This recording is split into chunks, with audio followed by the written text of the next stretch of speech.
Okay, nasai minasan. Today we are gonna talk about Kamen Rider Gotchard episode 2. I really love this second episode of Kamen Rider Gotchard because the production is really good. The blocking that they did in this episode is amazing. The way they blocking is how they place different character on a screen, and in this episode they did a really amazing job. You actually get to see character move from left to right, and we actually get to see like how the cameras turn around. They're utilizing the space fully, showing us the environment, showing us like where the character is and the dynamic between different characters, something like that. So for those who do not know what is a blocking, you can definitely go YouTube, search out what is a blocking in a film production and all those stuff, because let me tell you, when you have proper planning for blocking, the way you're gonna tell the story is gonna be so much more better. Like everything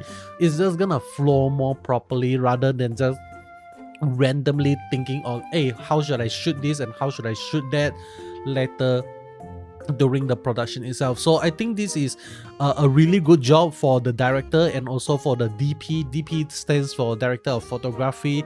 I think they did a really amazing job in this episode, so I'm just gonna give props to them. I really love how they not only show different characters talking to one another, but also how they show like they actually utilize a lot of scene. Like when you saw it, you know they already know how they want to shoot and how they want to edit the episode when they are actually shooting the episode. So that is, like I said, really amazing thing. There's a lot of like character interacting with the camera as well, so that is also something I really love as well. So but with that being said, I actually noticed something. Okay, like there is actually a millisecond of the shitty quality action. I'm not sure what is it. I mean, you can call it the drone footage. I'm gonna call it the shit camera, action camera footage that we got ever since Kamen Rider Gears. There's like 1 millisecond of it actually made it into the opening song, so hopefully they're actually gonna cut away that part, because other than that the opening song is amazing. I would say there's quite a lot of things in the opening song that we can actually kind of like sift through it and look through it together to find some possible plot points that we can actually get from the opening song itself. But then again, at the same time, I felt like opening song is we need to take it with kind of like we need to be really careful, okay? Because like if we over analyze the opening song, we might actually be disappointed when we don't actually see the thing from the opening song actually happening in the story itself. But one thing we know for sure is the opening song actually already show us Spana, or maybe you can actually call him Valvarat, whatever you want to call him. He's gonna be, I would assume he's gonna be one of the Kamen Rider moving forward, but right now he still doesn't call himself a Kamen Rider, and we are not sure, okay? But we are gonna officially meet him on episode 3, so I'm really excited for that. With that being said, let us talk about this episode. Like what is the plot? What is it about? Okay, so this episode is about how Hotaro being recognized by Minato, and before he became an official member of the Alchemy Academy student, he needs to pass a test. He needs to kind of like balance the weight between two Chemys, something like that, using a technique called like mass exchange between two different Chemys. So that is really interesting, and I felt like Minato is setting up Hotaro to fail, but then at the same time, it's like you know, like Minato is giving mixed signal in this episode. Like at one point, it almost seems like Minato wants Hotaro to be successful, because like Minato is bring Gold Dash to Minato, and Minato is bring Gold Dash to Hotaro when he needs it to chase down Scable, but in the beginning, he also kind of like set up Hotaro to fail, because like what Rine say in this episode, like without the ring, you can't perform the alchemy, you cannot do the mass exchange, something like that, without the ring itself. So it is quite obvious for us to actually see that, hey, that is a little bit impossible for Hotaro to do. So I think it's like in the first place he set him up to fail, but then later on in the episode he is trying to help out Hotaro to catch some Chemy as well. So I'm very confused on which stance Minato actually stand right now. Like is he actually like supporting wanting Hotaro to become an alchemist, or he doesn't want like Hotaro to become an alchemist? That is something that I'm really questioning about. But another thing that I want to talk about in this episode is how many Chemy Minato has already caught before first episode even started, man. Like he suddenly pull out Odoripa, and then out of nowhere he has Go Dash, and next episode preview show us that he actually gave the samurai card to who again? To Hotaro. So it's like, bro, that is like just how many cards Minato is gonna have, man. Like right now so far, Hotaro only managed to capture 2 cards, which is Kamentis and also Scable.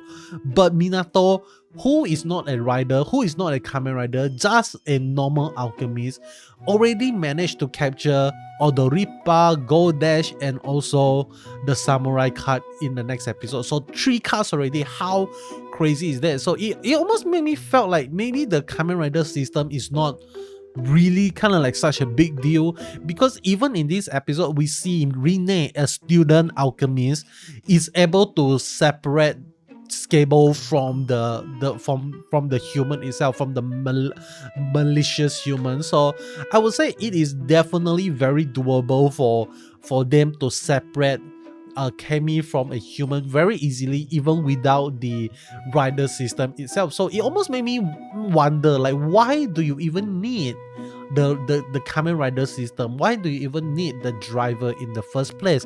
I felt like that is definitely gonna come into play further along the story. Like why, like it is gonna make sense. Like why does the father of Rene Kudo actually like stole all the 101 Chemy cards and kind of like ran away from the Alchemist Academy? Like there's definitely gonna we are definitely gonna see a revelation for that when it actually happened.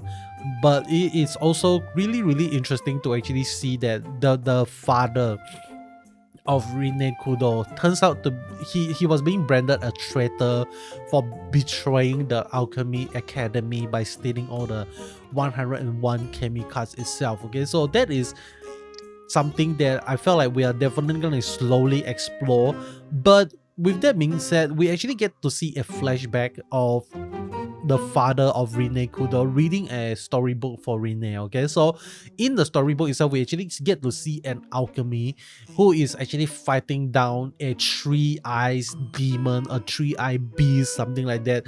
And we actually get to see a little grasshopper on the shoulder of the alchemist of the storybook itself, and it actually makes me felt like that is actually kind of like teasing us, or even telling us like, hey, pay attention, this fairy tale, the 3-eye monster, is gonna be the final boss of the sister. And I felt like the 3-eye monster could actually be kind of like symbolizing that this 3-eye monster is actually the 3 abyssal sister as well. So that also makes sense, like, you know, like maybe their final form is like the 3 sister, the 3 malice from this 3 abyssal sister is gonna be fused together with a Chemy and causes a very ultra strong Malgam to be born, something like that. So that is just another theory, but you know, like that is just, like I said, just another theory, but really interesting stuff.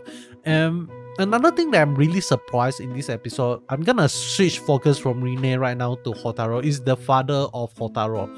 I thought his father is dead. Okay, so not gonna lie, the Chemy cards, like the gacha bingo card, doesn't seem like it is not gonna be any bingo anytime soon. Okay, because like in episode 2, there is not a single thing being checked off yet. So I'm really worried right now. Like, are we even gonna get a bingo from the gacha bingo card. So that is really worrisome. But with that being said, the father of Hotaro is still alive, somewhere out there traveling around the world doing what he wants. And turns out the mother is not even angry at all. The mother would be like, hey, having a dream is good, go pursue it, something like that. I think that is really it's kind of weird, not gonna lie. It's a really weird message to be included in a kid show, okay? But for those who are not aware of this, but Kamen Rider is a kid show, okay? Like, it is designed, created for kids in Japan to watch.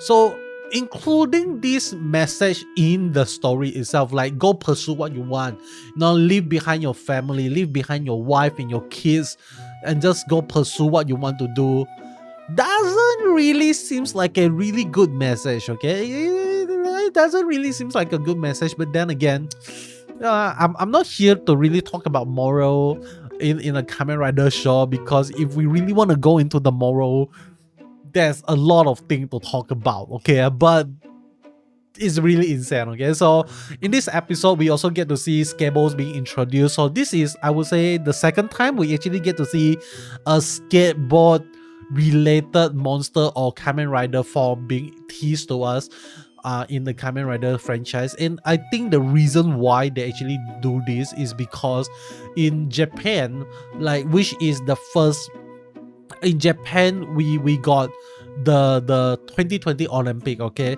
And in 2020 Olympic, that is the first time skateboard has been officially recognized as one of the Olympic sports. And I believe, like, Japan actually really want to push more kids in Japan to start pick up skateboard, and they really want them to, like, maybe participate in the upcoming skateboard Olympics, something like that. So that, like I said earlier on, Kamen Rider is being created for kids in the Japan to watch. So maybe kind of like incorporating this skateboard thing is just to kind of like, like, make the kids curious, like, hey, what is skateboard? Like, I really want to try out skateboard, something like that. So that is also really interesting. But with that being said, we already talked about Rine, we talked about Hotaro's family. Next, we want to talk about the Chemy, okay? Because in this episode, we actually get to see Rine use a kind of like an alchemy skill or alchemy spell, whatever you want to call it. She uses it like from one, all are being born, all things are being born, something like that. She said that this alchemy is the alchemy that give birth to different different Chemy in the past, okay? So it's like there's 1 in a million chance that when you use this one, from one thing, all things are born thing, all things are born alchemy. Oh shit, there's a lot of tongue twister here. Let me just start over again, okay? So Rine actually says that by using this, I'm just gonna call it 1 for all and all for one magic, to it can actually give birth to Chemy. And this actually means that every single alchemist that can perform this magic can actually potentially create a Chemy in the future, okay? So there's definitely a possibility that we are actually gonna see like Hotaro creating a new Chemy, and there might actually be a possibility where Hopper 1 actually, like maybe got destroyed, or maybe Hopper 1 died in the story, and he actually ended up creating Hopper 2, something like that. Because why would they call Hopper 1 if there is not gonna be a Hopper 2? I don't know, man. Like, just how my mind actually thinks, okay? But another thing I want to kind of like quickly criticize or comment about is this episode Henshin sequence. When I actually saw how he slot in the card like Hopper 1 Steamliner, I was so happy when I actually get to see Hopper 1 in the overworld, like jumping around, and I get to see Steamliner coming out from the overworld, but suddenly it actually cut to the green screen Henshin sequence, which really disappointed me, not gonna lie. I don't like that, okay? Like, please please, okay, please go back to overall henshin sequence. I don't want green screen henshin sequence. Please, okay, please do that. Okay, I'm not sure if I'm a minority here or I'm the majority, but I just don't like it. I want my overall henshin sequence, and I love overall henshin sequence, so I want to see more of that happening. Okay, so really amazing thing. But in this episode, we don't actually get to see the three abyssal sisters making an appearance at all. Like, we are not sure what are they doing. Like, it almost seems like they like the, you know, like the story, the writer really want to introduce the main villain in the first episode, so that they kind of like usher in the three abyssal sisters immediately in the first episode, and to kind of like show us the few concept, like the Malgam, how the malice is gonna affect the Chemy, something like that. So really interesting stuff. Okay, but I want to talk about Odorimantis. Okay, in this episode we actually get to see Odorimantis in its WoW form. So apparently it's not called the Chimera form. I'm not gonna lie, I actually prefer to call it the Chimera form rather than the WoW form, because like, why is it the WoW form? Why not the Chimera form? Okay, because like, if you really think about it, the Hopper 1 and Steamliner, when it actually become the so-called WoW form, it actually became like a half train, half hopper thing. So in the War of Full Metal Alchemist, we called it a Chimera. That is what happened to the little girl and the dog. We call that thing a Chimera.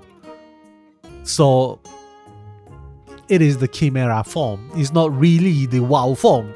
Am I making sense here? Okay, but I don't know, man. Like, this is really stupid. But I honestly am quite surprised when this episode actually show us a really amazing thing, which is an insert song in episode 2.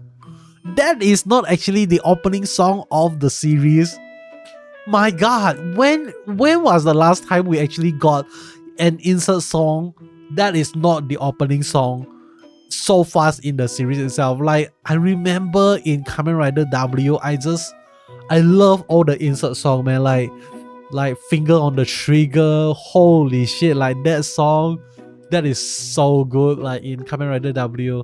And like the insert song are amazing, man. Like, I'm just really happy that it is actually back. Like, they actually bring back the culture. It almost seems like they are actually putting quite a lot of money in Kamen Rider Gotchard, and it almost made me wonder whether or not this is the reason why we actually get to see in Kamen Rider Geats, the series, like there's quite a lot of repenting happening in the second half of the series. Like, they actually reuse quite a lot of suits and different outfits. Just they actually repaint it and change the color to create a new form, something like that. And maybe there's kind of like the reason why, like, we actually get to see Kamen Rider Gotchard actually got such a big amount of money to do so many different suits and do so many different things. Like, even the CG is way better here, I think, in this episode. So I'm really curious. Okay, like, did they just kind of increase production costs, or they just use the leftover money from Kamen Rider Geats and they pump it into Kamen Rider Gotchard? I'm not sure. Okay, but this is really amazing thing. But lastly, I just want to end the episode by talking about a really Nani the F moment, and that is all talk. Wait, when I saw Hotaro ask Odoripa go on a diet, I almost lose my mind. Okay, I lose my shit, because Odoripa looks like she already doesn't have a lot. Okay, and when she go on a diet, you see she become kind of like a skinny pale looking thing, and the worst thing is like Kamintis become fat. Oh my God, that is perfect, man. That is just pure comedy, and I'm here for it. Really amazing thing. But I felt like the main value that this new Kamen Rider series, the main value for Kamen Rider Gotchard is gonna be nothing is impossible. As long you keep working towards it, nothing is impossible. That is the message of Hotaro, and I felt like that is gonna be the core value of Kamen Rider Gotchard. And that is all from me. Hope you enjoy this video. If you made it this far into the video, means you love the content and you want to watch more of the content.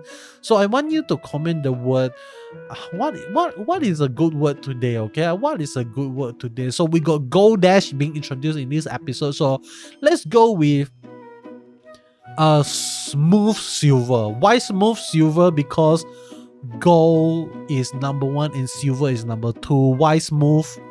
I don't know, maybe like, I don't know, okay? Just smooth silver. SMOOTH SIVVER. SILVER. What am I talking about? SIVVER. Silver. What is that? Okay. Smooth silver is the word. That is all. Hope you enjoy, and I'll be seeing you guys in the next one. Goodbye.